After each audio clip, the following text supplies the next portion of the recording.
This morning we have a very interesting subject that not only goes back to the old philosophies, but also comes down to modern times. And that is this problem that we have of time itself, the past, the present, and the future. There is an old saying in the philosophies that the past is dead, the future is unborn, only the now is actually available to us. There is much more to it than that, but I'd like to point out that for most purposes, our present humanity functions on these three levels. And the ones who live in the past and the ones who live in the future, so to say, are the ones that have become of interest to psychiatrists and psychologists, because they are the ones that accumulate a variety of peculiarities. The problem of living in the past is a distinct failure. Most everyone we know somewhere is tied to memories. Memories of childhoods, memories of broken homes, memories of delinquent children, all kinds of memories. Many of these memories are more or less negative, and many of the people who have them are more negative. And the result is becomes a long cycle of self-pity, a great many problems in which the individual feels that he has been unjustly treated, and also gradually comes to live in his own misfortunes. Many of these people go off by themselves and live as hermits, or separate from their families and relatives and live in a retirement home. Many of them are more or less unhappy about society. They feel that they have been shortchanged. They believe that in one way or another they have been mistreated by those around them and those near to them. So that this phase of life presents us with the glory of the past of wars, the past of crime, the past of wealth and poverty, the past of sickness and death. There is a long story behind this past. This thing that is gone and dead, actually, is very much alive in the subconscious and subjective of human beings.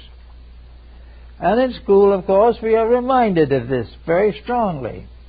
Not only are we told about the miseries of the past, but in the past also, many of the wonderful things we have done, like inventing gunpowder and things like that.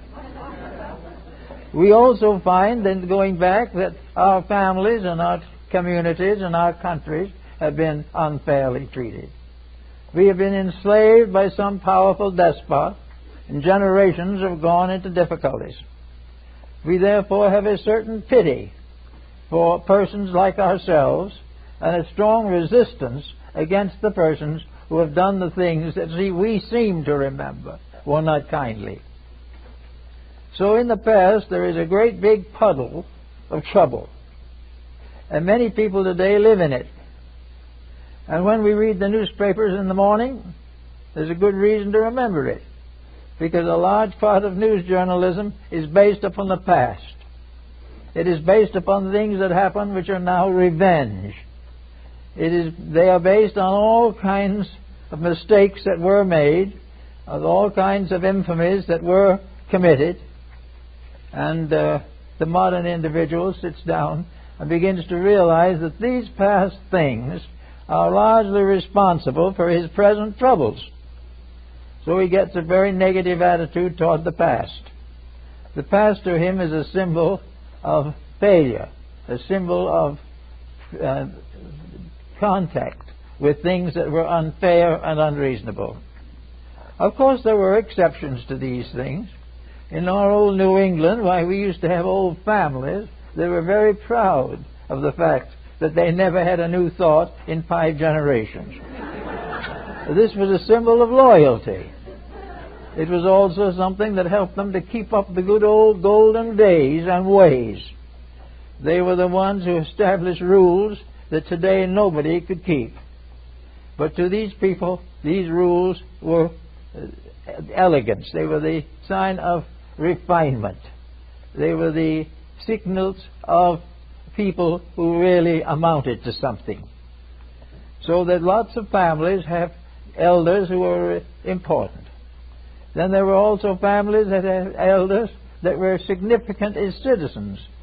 There were some who were great in business, some who were great in religion or philosophy. There were educators. And in every family or two, there were one or two people who did something that was interesting, unusual, perhaps meritorious, and perhaps not. But anyway, they did something. And they become the family heroes. And on a larger scale, the national heroes, the world heroes. And we remember in the past, we remember not only Pythagoras and Plato, but Napoleon and Genghis Khan. And we begin to recognize that we inherit from the past memories that are important and memories that are very bad. That brings us to another condition. Why not recognize that this past is a sort of textbook?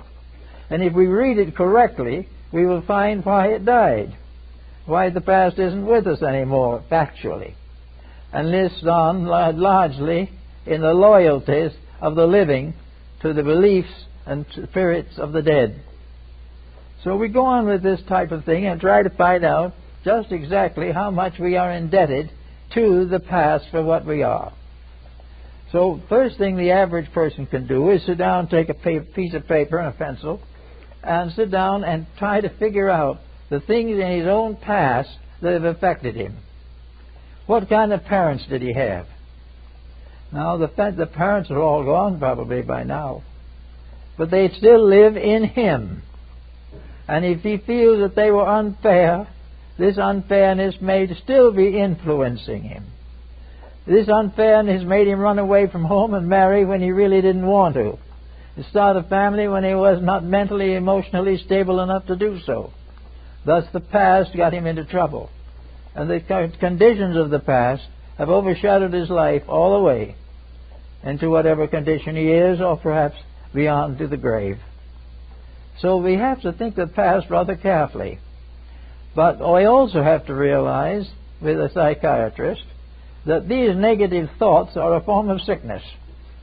The individual who can estimate his own failings in terms of what other people did to him is already sick in another way. If we try to find out that the reason we've been unhappy is because we were born into the wrong family, this is not factually sound. It is excusable. It has been generally accepted. But actually, each person, if he uses the resources given to him by nature, has a personality of his own and can decide how he intends to live. If he has no intention of trying to find out how to live, then he becomes a victim of pressures from the outside, and then soon he becomes a psychiatric patient. So we have to realize that a lot of mental illness is affecting people who are unable to escape from their own past. And this continues all the way. Now, in our generation, the past may not be very far away. There are broken homes that have been broken in the last 6 months. 6 months ago was in the past, but very shallow. It was so near that it represents almost a part of our daily living. But actually, the moment an individual finds out to his own content and assurance that he is living in the past, that he is remembering old grudges, that he is remembering that he wasn't the favored child, but he remembers that the family broke up and he was sent off to school or to relatives he never knew. All these different negative things, that he had to go into the army and that ruined his life, that he made a bad marriage and that ruined his life. And on that basis of thinking, it's not difficult to be ruined 8 or 10 times during the course of an embodiment. Everything that once starts to go bad or starts to go negative has a tendency to deepen in that direction. So we have to look at people today and see if we can find ways to get them out of the doldrums that come from memories. And memories can be very tricky things. They can be very beautiful things. But the perverse memories can be a very sad and disheartening aspect of our compound constitution. So we have to try to figure out what to do with these people. One thing is to try to move this individual from the past into the present, into the now. Actually, the now is the only reality that we have. The reality of now is that at this moment I can make a decision. I can make it of my own accord. I can make it as I feel is best. A minute after I've made it, it becomes part of the future, or becomes part of our own past. But there is a moment when now permits us to change, that now permits us to do something differently, that enables us to break this pattern. After we have put in this new pattern, it may become a tyrant in time also, but for a moment it may release us from a misery that has carried us all through the years of life.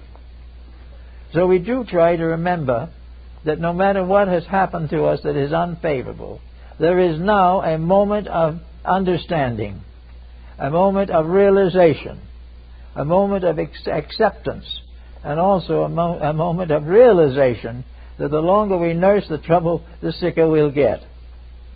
So where pressures get very heavy, where sorrows get very heavy, some turn to alcohol, some turn to narcotics, some commit suicide, and a few start to think.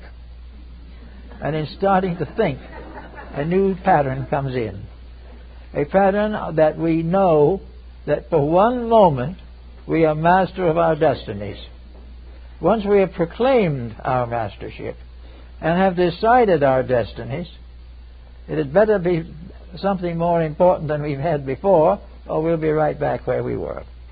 But it is quite possible for the individual to make a new start any moment of his life. He can have a start at 3:04, and he can have another start at 3:05. And that time, 3:04 is part of history. There is a moment of decision every moment of our lives.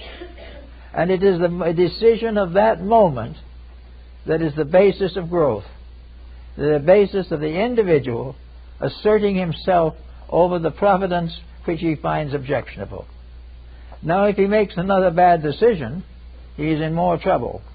But he still has made it. And perhaps out of a new decision comes a new realization of values in the future. So there's no doubt in the world that we are dealing with a lot of submerged sorrows that have come out as a result of remembering the past. I know one lady came to me for discussion. She was a younger daughter, and the family would not allow her to marry until the older daughter was married. And what happened? The older daughter married the man the younger daughter wanted. Now, that was a catastrophe. But it was one of those things that happened.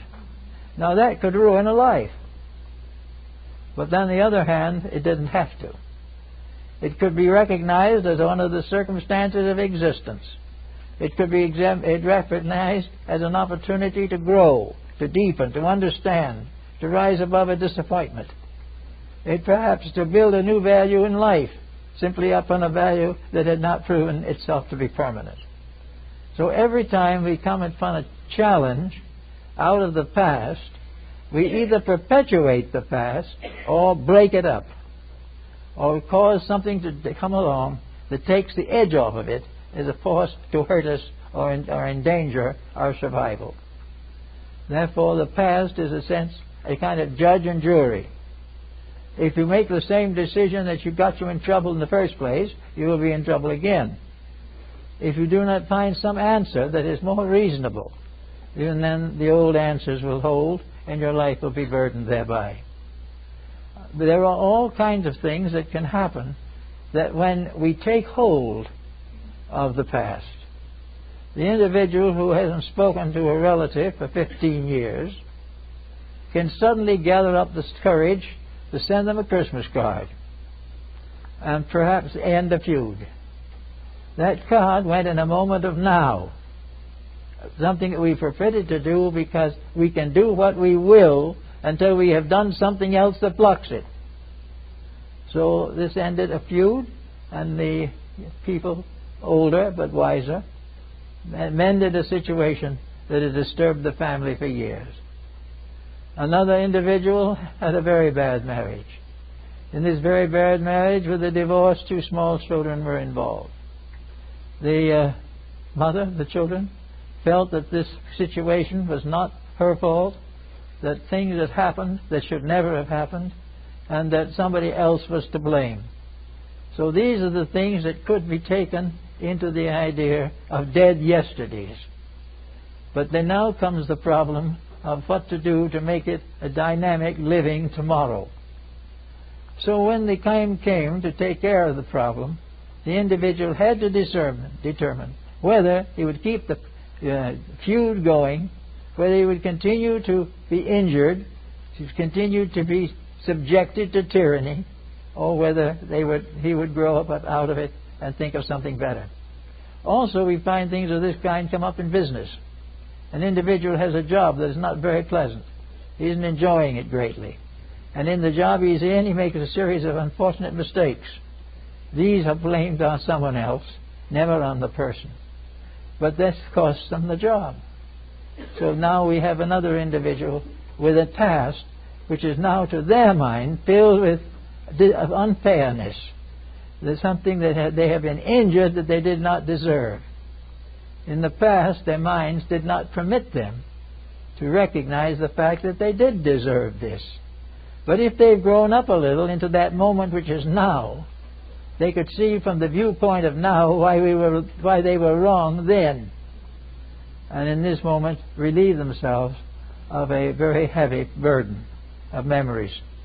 In fact, every time we look back into a family situation or a world situation and find it intimidating or depressing or dangerous, we have to realize that it is part of this tendency that we all have to perpetuate the sorrows that have come to us. Now we have nations today. Nations are having a very unsavory time at the moment. They're getting into all kinds of patterns that are objectionable. And most of these patterns tie back to a feud of some kind. And this feud ties back in turn to some ancient grudge that has been carefully perpetuated. Now, the grudge may have been so far back and so insignificant in itself that it is generally forgotten. The average member of the community did not even remember it, or hear it, even never have heard of it. But when the time comes to create agitation or attempt a revolution, somebody digs out the old unfairness, dramatizes it, and everybody goes to work on it. And this is the same type of thing in world affairs. Nations that have carried feuds for 500 or 1,000 years break through them. A nation that has been tied down to a certain religion or a certain philosophy finally rebels against it. And after going through a certain period of purification, rises above it. Now in nations and various community projects, the idea of the past, the idea of the negative survival of mistakes just by memory alone has now become quite important. We are beginning all over the world to analyze some of these mistakes and realize that they were, most of them, unimportant, but were dramatized and magnified by years of meditation. The individual had a bad marriage, has been living that down through years of meditation also. And very often, the individual who got into a trouble or a nation that got into a difficulty repeated, did the same thing again, and had again another example of this mistake. If you do it once, it could be anybody's fault, they say, but if you do it twice, it's yours. And this is what happens. These people have perpetuated a feud. Now, we read the newspapers, and you will find out how this acts. You will find out that the minister of something or other dug up a record that his great-grandfather or something or other was mistreated. And it was a terrible thing. And therefore the clan, the family, and the country are now all back of the righting of a wrong. Everyone involved in the wrong is dead, but the grudge goes on. And it has to be cleared up. So in the problem of clearing up the grudge that we had, we may have a war or an outbreak, thousands of people killed, homes destroyed, all about something that's been gone over hundreds of years ago. It's the same way in our modern life, in our home. We are nursing grudges only for a year or two maybe, but by the course of that year we have broken a home and maybe broken the lives of children. So everywhere you go back to the negative, that is the dead past.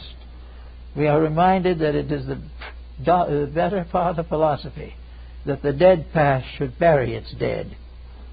Everything in us that carries back should be a constructive memory. Now, if we can't say that the incident itself is particularly pleasant, that can be true. But that if it's unpleasant, but it led to something, if it helped us to cure something in ourselves, it was well worth it.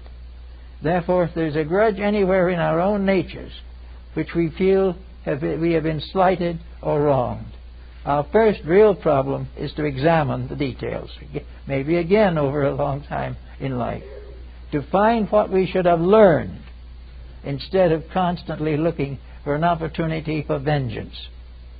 To revenge an evil of the past is a very common thing today, politically, socially, religiously, economically. We are constantly resentful of anything that we consider to be unfair. But the only type of unfairness that we do not resent is our own. We expect that to be given every possible consideration. Now, on the other end of the stick in which we are concerned, we have tomorrow, the unborn future. Now, all things that exist in the moment of now will probably have some kind of survival in the future. In other words, lots of people are building futures. A lot of people are trying to create a future that will be of service to them. But supposing a person who is trying to create a better future happens to think of some of the unfair suffering he has gone through, the result is probably going to block the improvement that he hopes to gain. If the future is merely an avengement of the past, if the future is only a time in which what we hoped for or wanted, regardless of whether we deserved it or not, is going to happen, then we are again in trouble. The future, it should not be considered merely a period of the fulfillment of our desires. The future should be the fulfillment of that which is necessary. Because if it's to fulfill your desire that you make a pause, then you will be in the same place as the ones who are suffering from the past. The past may be a case in which a personal injustice was committed. If we do not correct it, then the future has no bearing for us. So two sisters have lived in the same community for many years, but haven't spoken for a long time. But these now, in the future, may speak to each other. If they can now speak to each other, then the future has become significance. If they continue not to speak to each other and start talking about the brotherhood of man and so forth, but do nothing themselves, then the future is simply the past projected into time to come. Now, most people in their right minds do not want the future now to be merely a projection of the present. We know that the things that we have been doing and now the past, the immediate past, is a black mark against the future. That in the times to come, if we continue as we are now, we will corrupt the future completely. We will do all the things that we shouldn't do. And we have considered the future only as a period of the fulfillment of desires. The individual has been poor all his life. He hopes that before he dies, he finally will make his pile of money somehow. And all those who have not succeeded may die with success on their minds. But in every instance, the future is regarded as a period of reward. The individual, something wonderful is going to happen. And that makes the future interesting, makes it enjoyable, makes it something we all like to work with and hope for. But in so doing, we have the question, what have we that we deserve that is going to make a happy future? Are we earning into the future a better destiny than we have had before? If we are simply seeking to get rid of the problems, but to continue to nurse the grievances, we are just exactly where we were. There is no way in which these things can be solved simply by shifting them into the future. The future has to have a remedial factor. It has to be something better than we have had before. Therefore, the future must be based upon the past as wrong, and then present a problem of now. And when you get through realizing that we were wrong in the first place, that the problem is that we brought forward into the present and now think to take it into the future, unsolved political problems, unsolved family problems, unsolved world economic issues, then we cannot expect anything very fortunate. We have to recognize the importance of the future correcting mistakes. Now, I've been watching the newspaper as it comes out now. Someone spoke notes, we're in trouble for oil. We just had another tanker go up and a great loss of oil.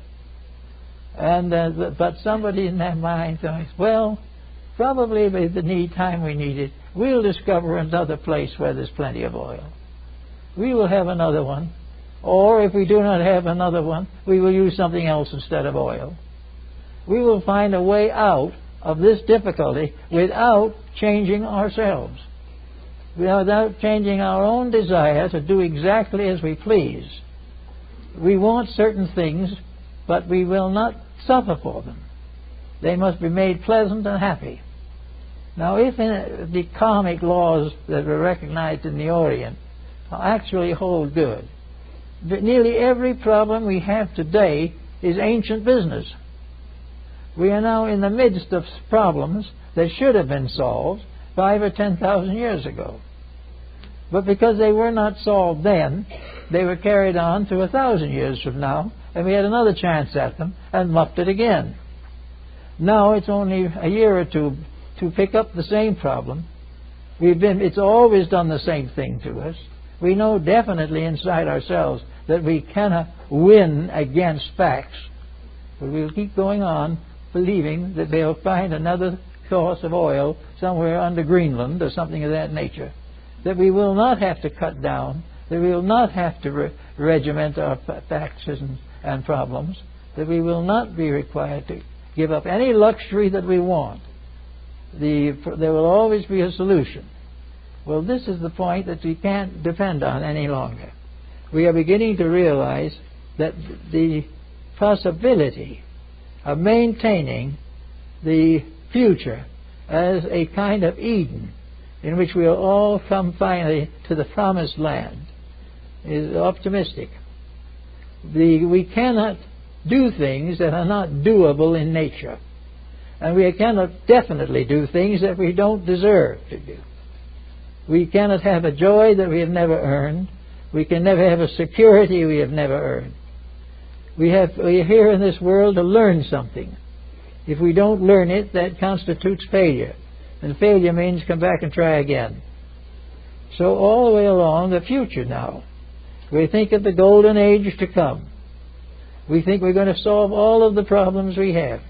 We could, but we cannot unless people themselves get on this thing we call now, the moment, and in the moment make decisions that change the course of the future.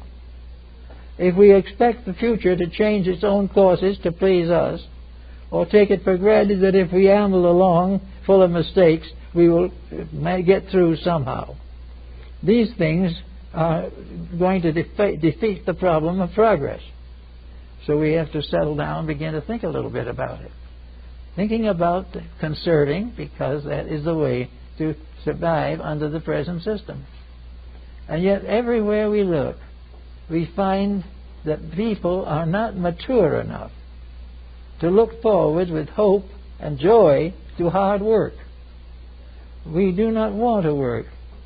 We want to recreate. But only God knows how we expect to recreate. Most of the recreations we have now are not only stupid but vicious. If we want to try to be happy in the world as it is, we have a very big job and we can never win it. Because there's nothing really basically here to make us happy.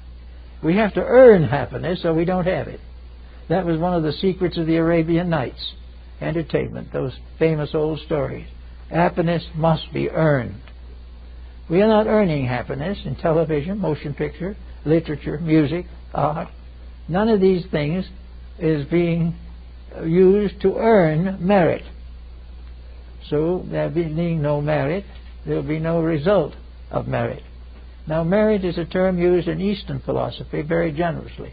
It means actually something that is deserved. It means that if we have a certain merit, then we will have a condition appropriate to that arise in our society. No merit, no progress. No merit, no peace. We must do the things that cause the thing we want. So we have in front of us we have the future. The future which is all kinds of things. The future which is hope. And it may be, it will come true, but hope doesn't happen too much if it isn't earned and deserved. So we have all kinds of possibilities of making this a better world. But we cannot do it simply by hoping. Nor can we do it on the grounds that the present policies will do it. We are already in the presence of policies we know won't do anything. Or if they do anything, it will be to make problems worse. There will be no way of getting the future we want simply by sitting back, dreaming about it, holding the thought, and hope we can find a candidate to elect who will do it. It can't be done this way. We want to take the old and reform it. We want to build it into the new and make a better world for all of us. And this is a job. This is something that cannot be done by prayer alone. Or, if we want to say it, the most profitable prayer that will do the job is work. If we earn it, we can have it. But we are not earning it. You pick up the paper today, a terrible earthquake, wars, seditions, anarchy. All these things in the world by people who want peace, want happiness, want security. Every one of these people would like to have a safe life. But they say go out and vote for danger and get it and then destroy themselves. So here is a future that could be filled with possibilities, but is likely to become part of a past that went sour. So we have to get down to the facts of the matter and say the past is dead, the future is still unborn.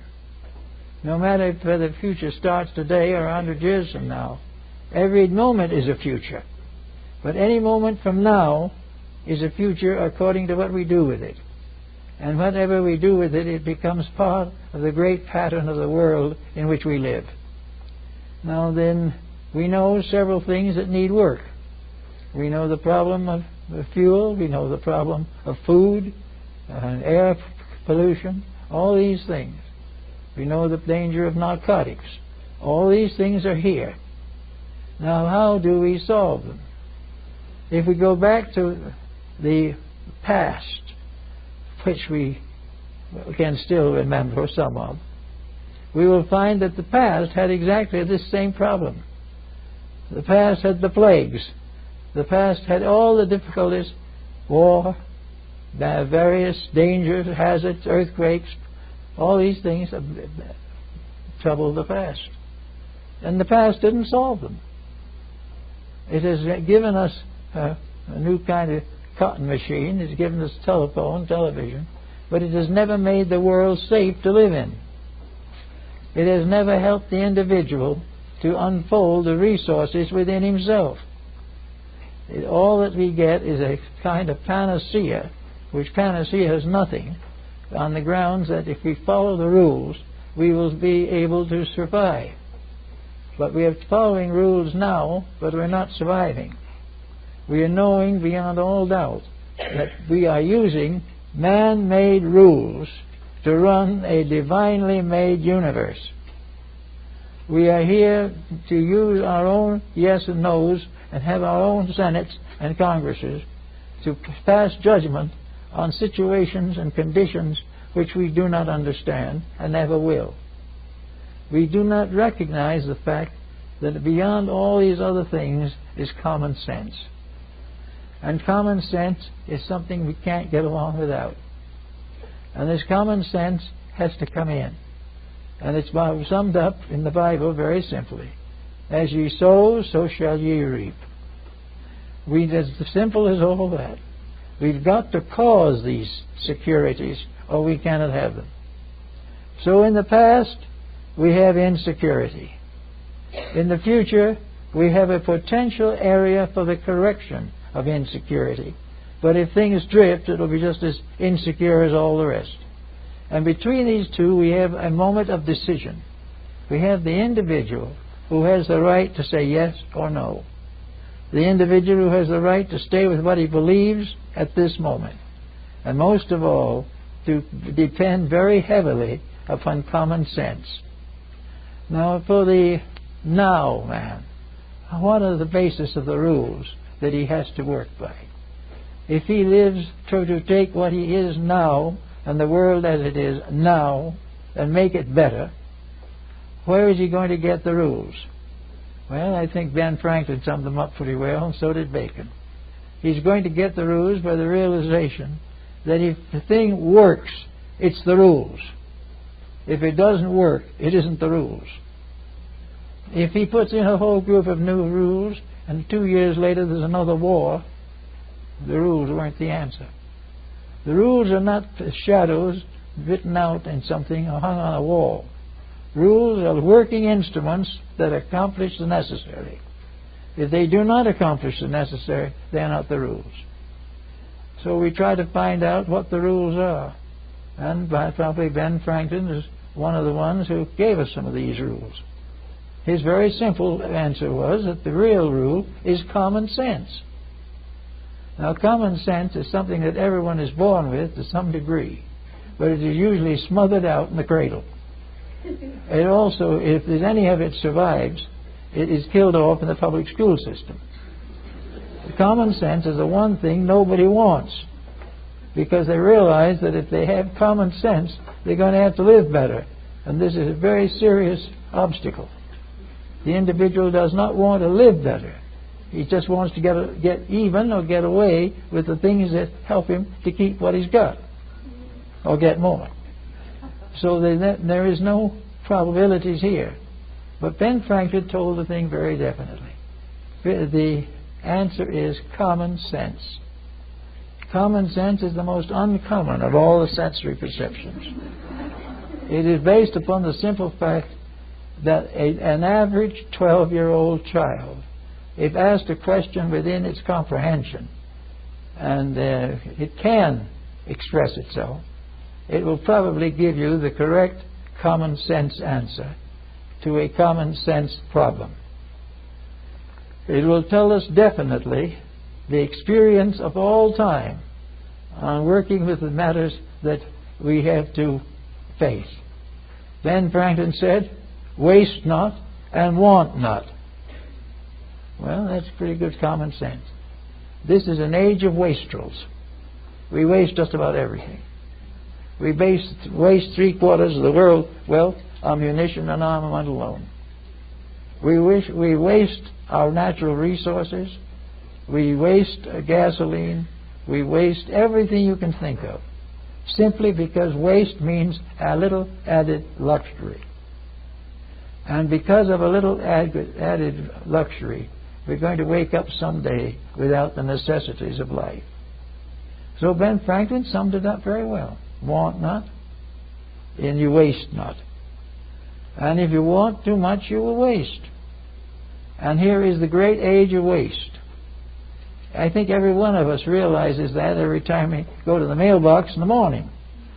We find it stuffed with literature that we didn't order, don't want, and will promptly throw out.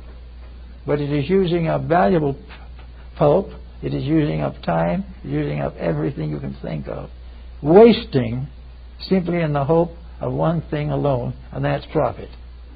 And sometimes it undoubtedly makes profit.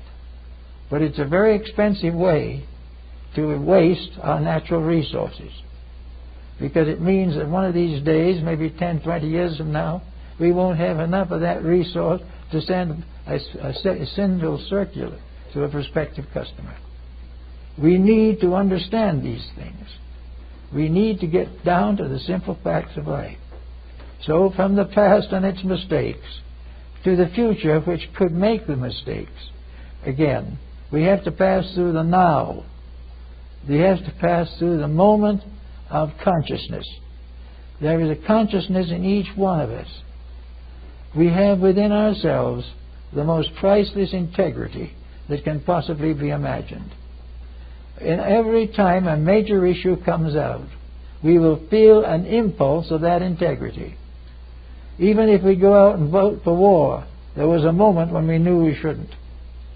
If we also want unreasonable profits, there is something in us that will kind of give us a little conscience twang. But we cast that aside quickly and go on and take the profit. And in a short time, we're unemployed. A study of the facts of life is far more important than any of the elaborate findings that go out of commissions and people of this nature.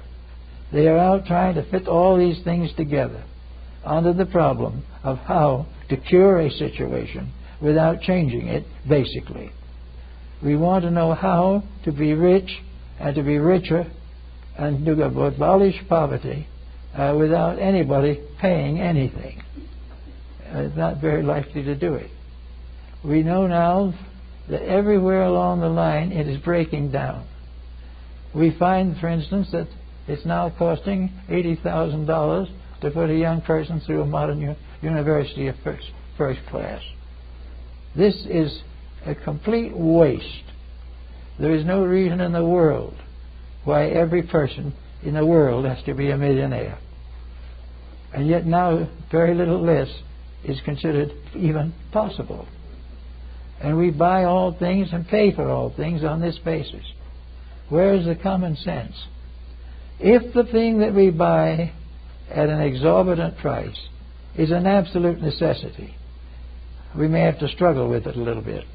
But if it is a sordid luxury that makes no difference one way or the other as to the final working out of things, then we should simply cut off the extravagance. There is no need to be extravagant when there's nothing we can take with us to the graveyard except our shroud. We have never been able yet to resist the temptation of temptation. We have never been able to stand strong for principle if it meant that we had to save or be careful or we had to be thoughtful or generous. These things have got to come in change, and they've got to come pretty soon. So we have now the three moments of time: the past, the present, and the future. The past we messed up pretty badly. The future we could mess up if we get around to it the wrong way. And in the middle is now. And now is the human mind.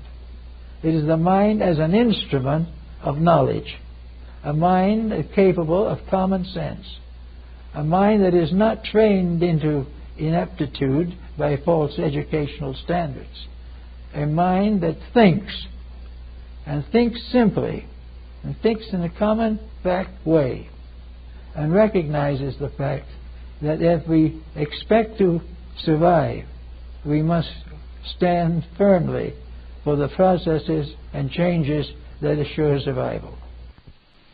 Otherwise, even if we come by, we are going to gradually be a race of malnutritioned people. We're going to have nothing to eat that's worth anything. We're going to have none of the ideas and concepts that are important to us. And in this now mind, we also have something to think about. If we have enough bad generations, the now mind is damaged. And when the time comes to make a decision, the no mind is not going to be able to see as clearly as it should.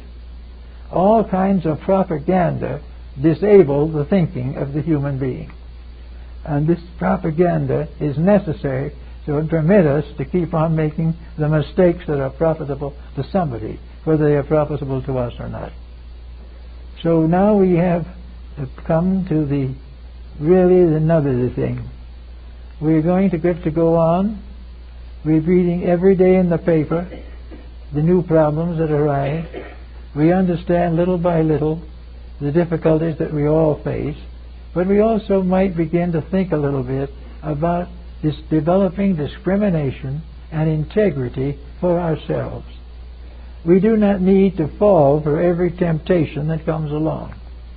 We do not need to hunt for bargains forever in a world where we won't find any. We don't have to buy the things we don't need simply because a neighbor has one.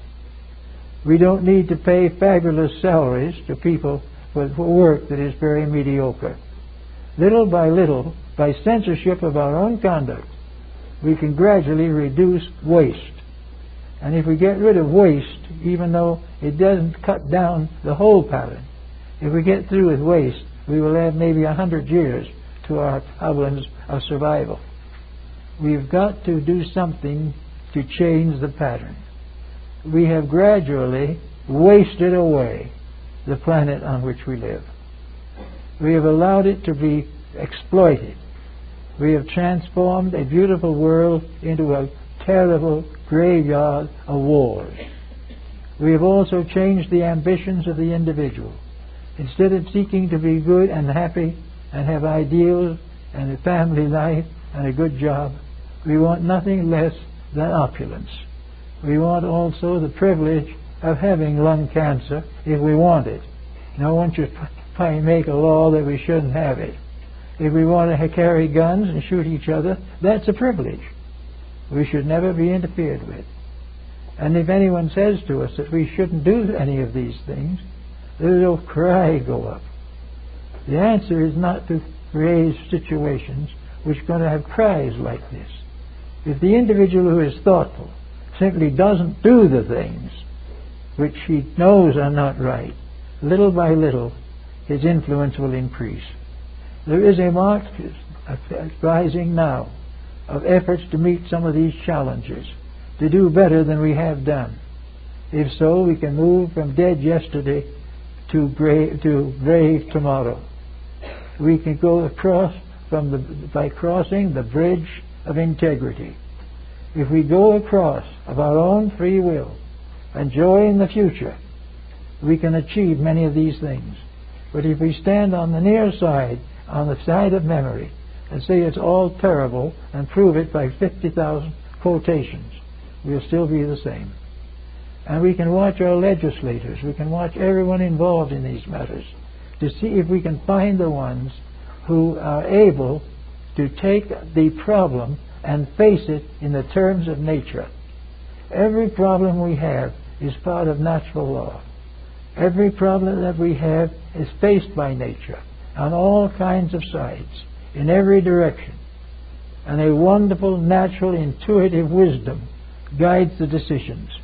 Man is capable of this intuitive wisdom, much more even than the animal. There are things that animals won't do that human beings do every day. They do not recognize the values of the faculties with which they have been endowed. So we know that one of the things that we can do, in the past we can organize the memories so they will teach us something. The future, we can organize our hopes so that they can accomplish something. And in between, in the now, in this moment, we can organize our recognition of values until we begin to do things first that deserve first action. The decision to do it right is ours. And it is based on perhaps the sorrows of having done it wrong too long. But if the time comes, we have to make these changes. Now, if we make them by revolution, we have thousands of dead. We have horrors beyond wordy, of people who would rather die than straighten out their lives, because they do not realize that their lives are in their own hands and always have been. But if we can get things started, something will happen. And something that will happen that's very valuable. Now, in between yesterday and tomorrow, there is this I. There is this self. There is something that is in a mysterious way free from all these attachments. It is in us, but we have to use it. It has to be called upon to express itself. We have to make a rule about it. In the Orient, we have laws and we have systems of philosophy that help to develop and strengthen the discriminations that we need. But over in the West here, we're supposed to be graduates from those kind of rules. We're supposed to do right because it's right, not because we have to be taught to do it to please the gods. We have to do it to please ourselves, that we have to be right. But if we are right and can get to that kind of thinking, then we will realize there's no need for revolutions. There's no need for tearing down the statues. Little by little, step by step, we will correct the mistakes. And in so doing, we will discover that it is this correction of mistakes that is the reason we are here. We are here faced by decision. We are faced here by a problem that always presents two appearances. This is for one purpose primarily.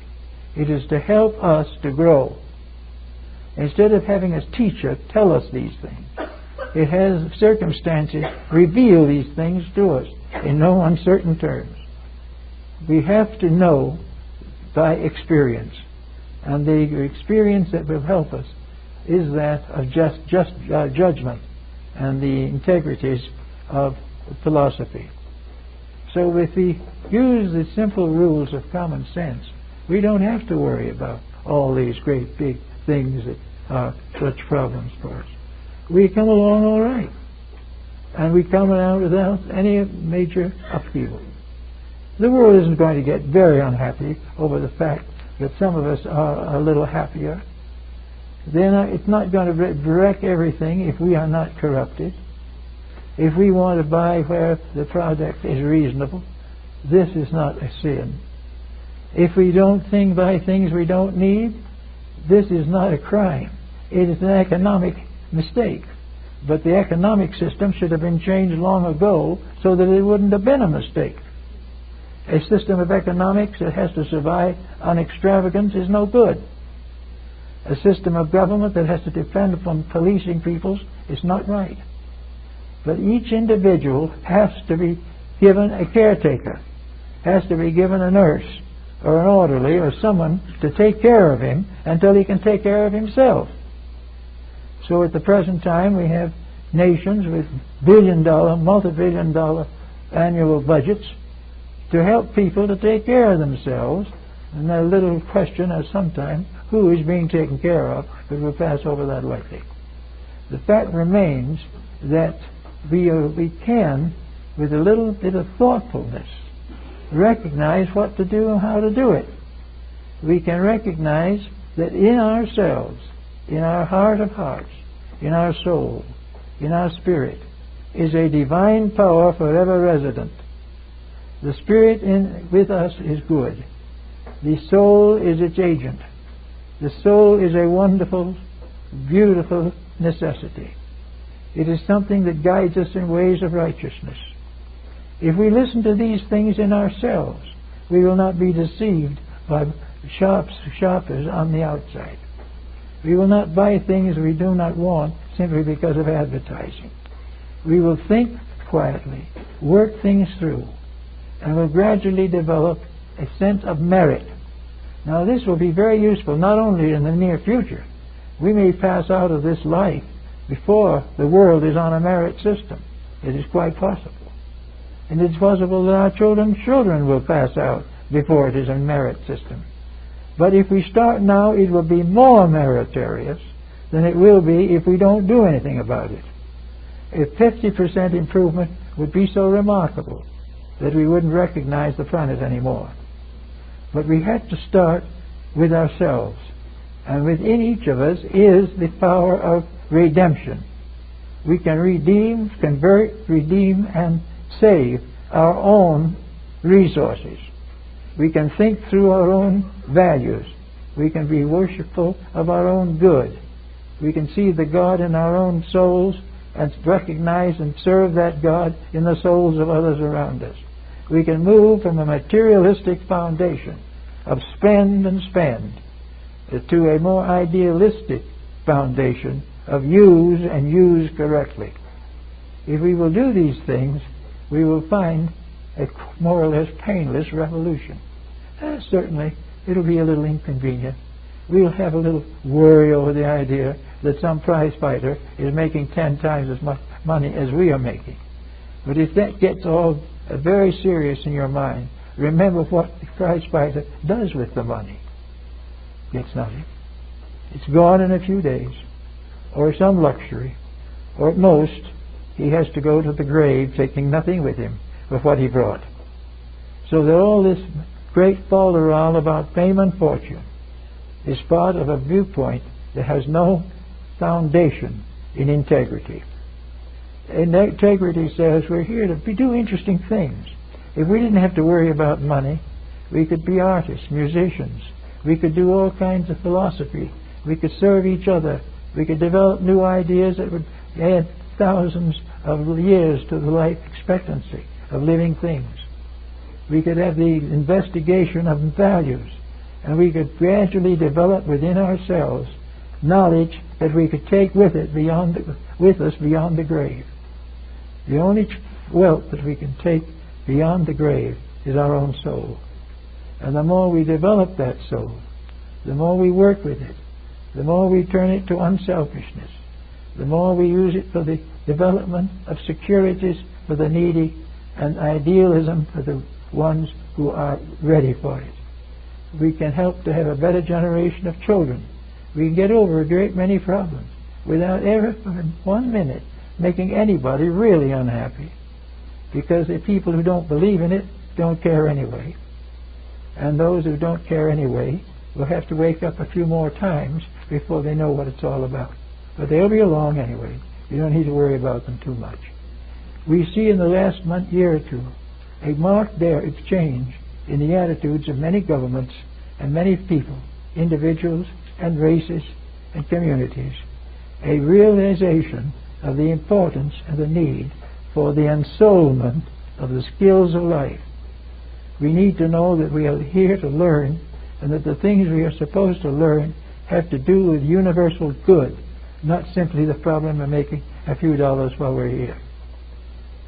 So if we remember the sorrows of our past, and remember that humanity is passing through those same pains that hurt us so desperately, and that we can also remember the things we have done in the will do in the future, and have done in our futures from day to day, where we have done things that were good, things that were wrong, where we have abused the privileges of life, but we have also found out some new things, some new beauties in the human soul. We suddenly become more aware that we are not evil creatures. We are simply children growing up searching to understand, searching for growth, and someday we'll be victorious. Now, these kind of thinkings, I think we will find that we can live our neighbors right now a little easier. We will, when the moment we realize beyond question that all antagonisms, all that type of conflict, all jealousies, all conflicts of competition are unworthy of the human being. When we realize this, I think we'll come along and have a much better life and a much better hope for the future. Thank you.